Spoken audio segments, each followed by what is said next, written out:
Good morning. How's everybody doing? We really like the way our guys are responding in this short week. We got to get refocused on a really good divisional opponent. We're still learning about our team together and where our strengths and things we need to improve on.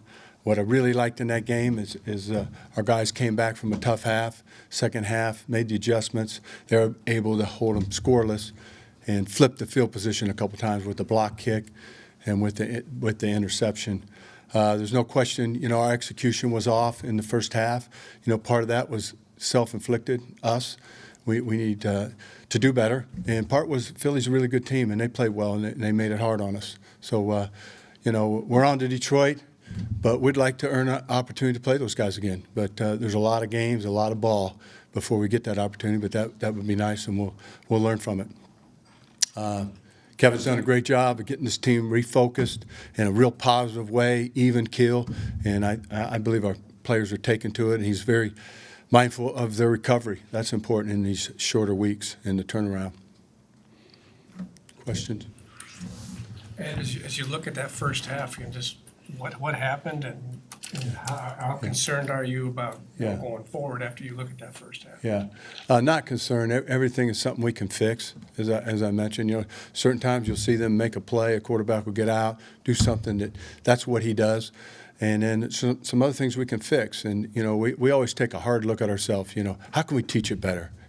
What maybe do we miss as a coaching staff to help our players? Because our players are really bought in and working hard for us. So, we're just looking for the little things. And it wasn't any one thing. We just kind of mounting it up, a little miss here and there that turned into some yards for them. It hurt us. And, there's a couple times we're off the field on third down and we get a little penalty or, let the guy out and makes a play. We cost ourselves being on the field. In your experience in installing this scheme, does it take a little patience to, for guys on the back end and coverage to understand responsibilities at all times? Yes. Your question is, does it take some time? Yeah, it can take times, but every time it's different putting in a team because you have a different collection. Your team's different. The one thing that we don't ever want to wait as long as we did the last time. So we always want to do it quicker. So the mindset is, how can you be at a champion level, immediately? So that's what our focus is, and we have plenty of focused players to play well.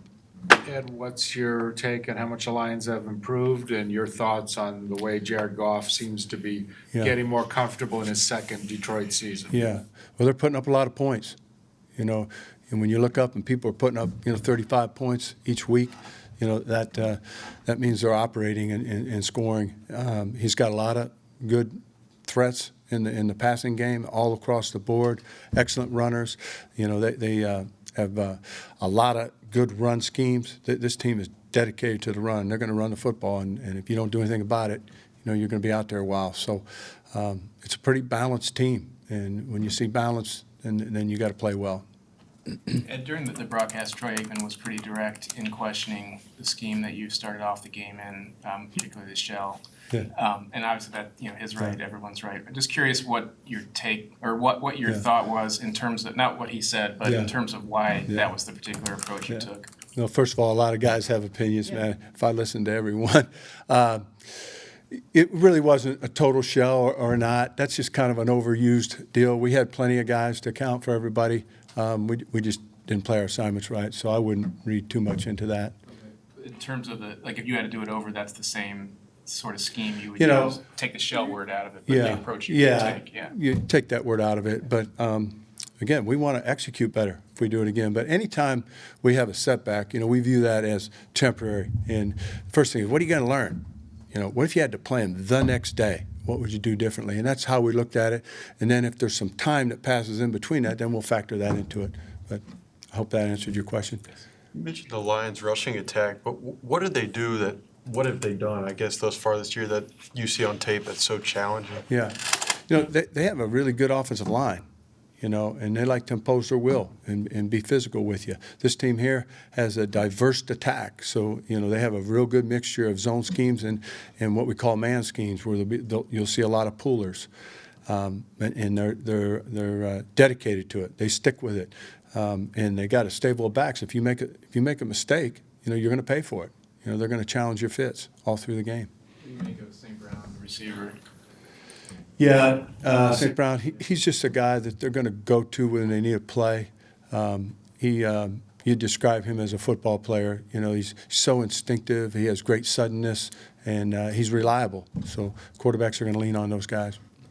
His, that jet sweep run that he had, like 60 yards or whatever it was, did that seem to come after you were talking about imposing the will, and Yeah. did that kind of catch Yeah. them off guard? Yeah. Because all of a sudden now you're going outside. Yeah, exactly. They get you thinking this, and then, and he's been running the jet sweep, the jet action, and then they hand it to him. So you got to play the real thing. So we got to keep our eyes on that, no question.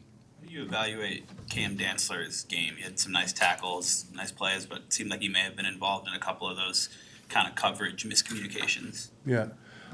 He was involved in a couple plays, and the deep play, he wanted to be on top of that.